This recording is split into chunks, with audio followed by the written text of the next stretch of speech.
Was the Pfizer COVID vaccine tested on stopping the transmission of the virus before it entered the market? If not, please say it clearly. If yes, are you willing to share the data with this committee? And I really want a straight answer, yes or no, and I'm looking forward to it. Thank you very much. Regarding the question around, did we know about stopping immunisation before it's entered the market? No. We had to really move at the speed of science to really understand what is taking place in the market. And from that point of view, we had to do everything at risk. Hold another press conference today because of the events unfolding after the committee session of last Monday, when our colleague, who I hope will still be able to join us this morning, asked Pfizer a question, and the answer was really what made the news. Put in a nutshell, the cat is out of the bag. It was a gigantic lie, what they told us, that these vaccines would prevent you catching this virus or would prevent transmission.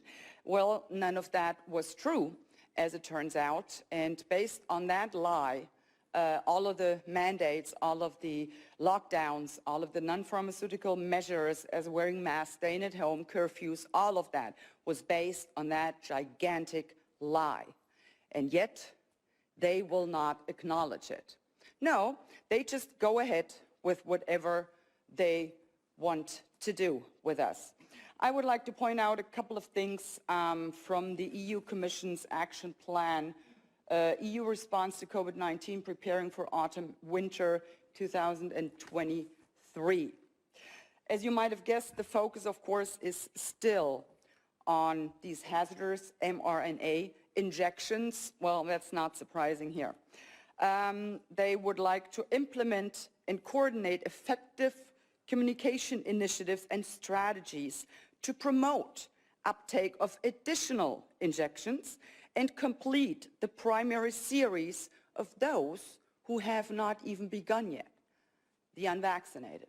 So once again, a particular group of a population is being targeted, and that's what they're trying to do. They would like to increase vaccine confidence by debunking mis- and disinformation.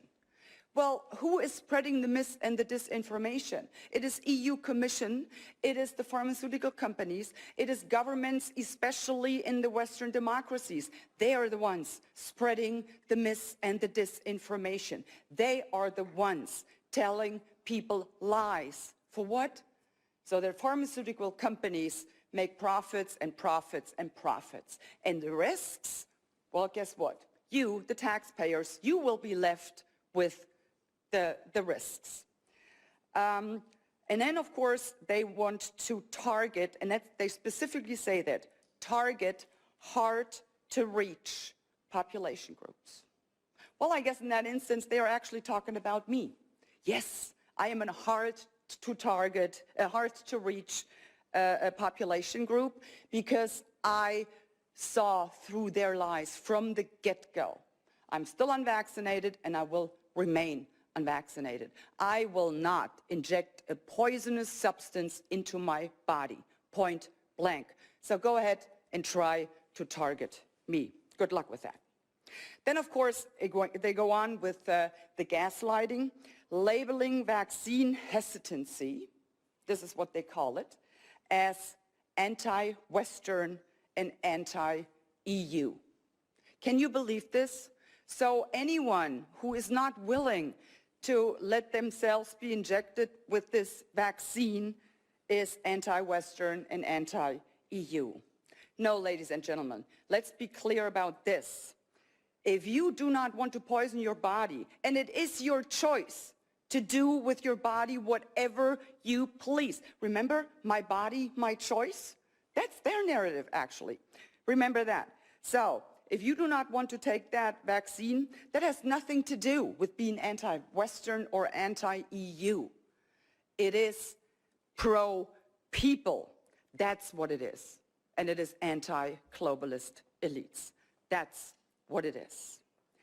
And in this action plan, they refer several times to not only COVID-19, but now they slip in influenza. So this will be the next step for their measures, whether it be vaccinations or non-pharmaceutical interventions like wearing masks or staying at home curfews. Then they will be able to do so when there is an influenza pandemic or wave. And whenever I think they could not possibly come up with yet another atrocity to inflict on people, they sure as heck prove me wrong. The EU Commission proposes now the prioritized administration of the update injection for the vulnerable groups, and then they list who these vulnerable groups are. And they start by saying people aged 60 years and older, individuals with underlying conditions. No problem there. But then they list another group. And you really need to brace yourselves for that one. The vulnerable group among those who should be given priority to take this update vaccine are pregnant women.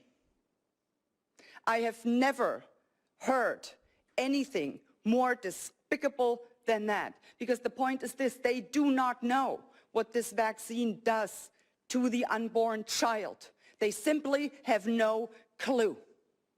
And yet, now they're pushing it on pregnant people. And keep in mind, there has been a drop in birth rate.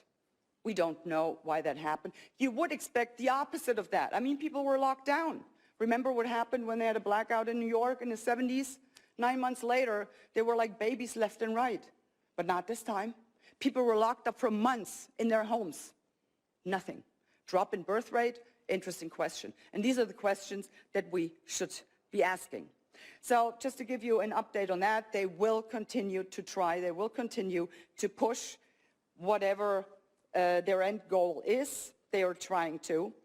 And yeah, I would just like to thank you for supporting us and for letting us know that we indeed are advocating and fighting for what you, the people, want.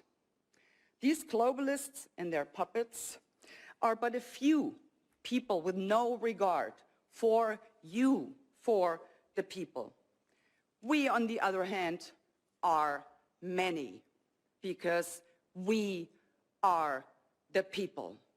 And we will continue to fight for you, for your rights, for freedom, democracy, and the rule of law.